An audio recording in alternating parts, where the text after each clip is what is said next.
Every now and then it's good just to lift our heads up from working in our business, even working on our business, and look around and take a look at the industry in which we're working.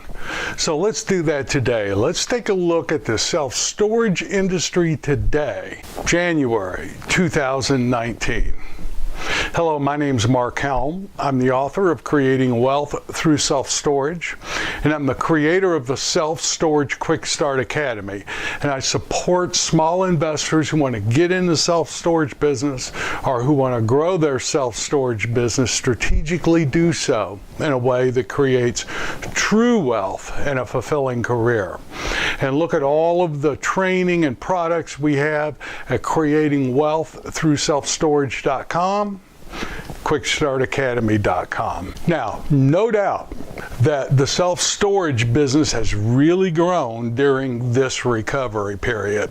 Now, some people may say it's grown too much, but just know there's an inevitable cycle of recovery, expansion, overbuilding, recession, recovery, and it's a continuous cycle that real estate goes in, the economy goes in, and businesses go in.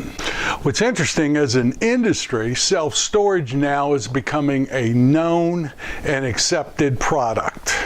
In 2008 through 2010, self-storage performed very well during the last recession, and it really caught the eye of a lot of people, both private investors and Wall Street.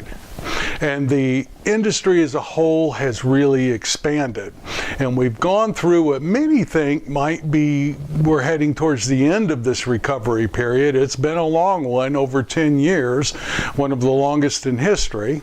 And self-storage has become an accepted product in the marketplace. Now, this is good for us as owners or people getting into the self-storage business, because as it becomes a more accepted product, our customer base grows. Well, let's look at self-storage compared to a few other industries, for example.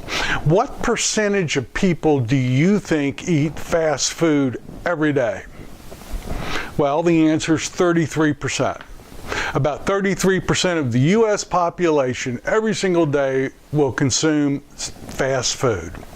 What percentage of the U.S. uses self-storage? Well, the answer is 9.4% of all U.S. households use self-storage. Now, can you see a day where that number might be 30%? What if that number was 12% or 15%? Of the people that use self-storage, 65% of those people have garages. They'd just rather park their cars in their garages. 33% have basements. They would just rather not use their basements for storage.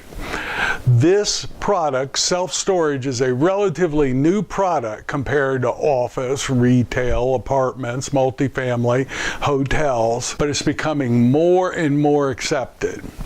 And even today, only 9.4% of U.S. households use it. As this product becomes more accepted, our customer base is going to grow, and there's going to be more and more pressure to create self-storage in all of the markets.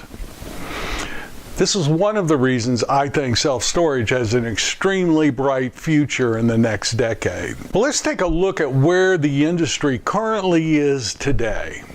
So I'm going to give you a few statistics. The typical self-storage facility is on 2.5 acres to 5 acres with 46,000 net rentable square feet as the average. There's currently 2.3 billion square feet of self-storage in the U.S. And there are more self-storage facilities than McDonald's and Starbucks locations combined. And this is with only 9.4% of the U.S. households using self-storage. Imagine at the end of the next decade when we're at 13%, 15% of U.S. households using self-storage.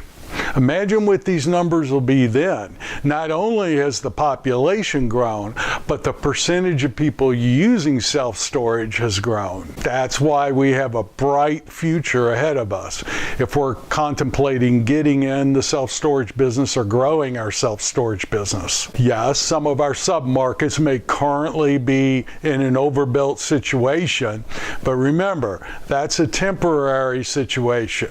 Let's look at some of the market statistics of the self-storage industry today. 172,000 people are employed in the self-storage industry. Annual self-storage revenue is $36 billion, and that's twice as much as the global music industry. 67% of renters live in single-family homes. Only 27% of self-storage customers live in apartments. The majority of self-storage renters are long-term. 52% of those surveyed say they've rented their unit longer than a year. And only 13% of self-storage customers rent for less than 3 months. Those are awesome statistics.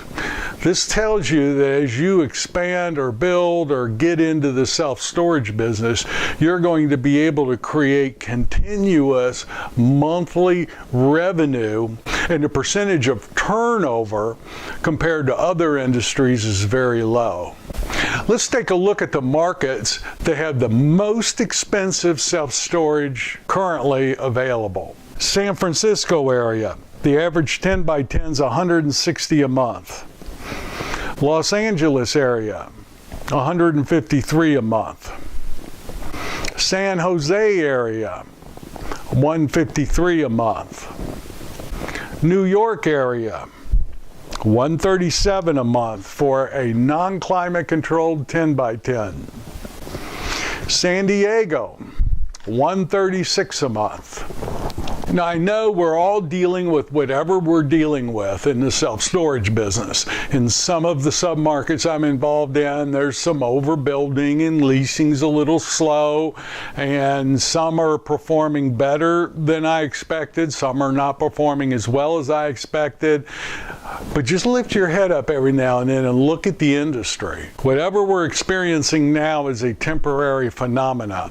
My suggestion is we get poised and get ready for the explosive growth that I think this industry has in the next decade. This is a relatively new industry, and it's one of the few industries I know of where the majority of the product out there, the majority of the inventory is not owned by multinational corporations.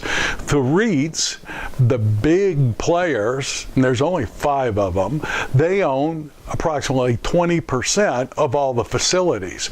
Most of the facilities out there are still mom and pop facilities. There's a lot of opportunity for storage investors today to buy those mom and pop facilities and turn them into something that an institutional buyer would want. I think that's the play over the next decade. Every other industry you look at, the larger multinational corporations own an extremely significant percentage of it. Look at the retail industry. Look at the Amazon effect. You do not see that in the storage industry. That's the opportunity for us as small investors over the next decade. So, here's a question that I've been grappling with. What will these numbers that I just went over look like in 2029? Look, 2029 is going to come. Now, the question is, will you have a foothold in the storage industry and participate in the profit potential that this industry is going to provide us over the next decade? Will you be part of the growth between 2019 and 2029? I know we are. The question is, will you? Thank you very much. My name's Mark Helm. I'm the author of Creating Wealth Through Self-Storage, and I'm the creator of the Storage World Analyzer. That is the financial analysis tool we use to strategically get in and grow our self-storage business. If you're not using it, I invite you to explore it. Go to creatingwealththroughselfstorage.com, Storage World Analyzer, or go to storageworldanalyzer.com. As of January 2019, we're rolling out version 3, an updated version of this, and I'm very proud of this program. If you're a current user of it, be looking for some emails coming in the next week or so that will show you the upgrades that we've made and how those can make your analysis even more accurate. I look forward to connecting with you all again soon, and keep me posted as to your progress as you get in this fantastic business of self-storage. I'll see you then.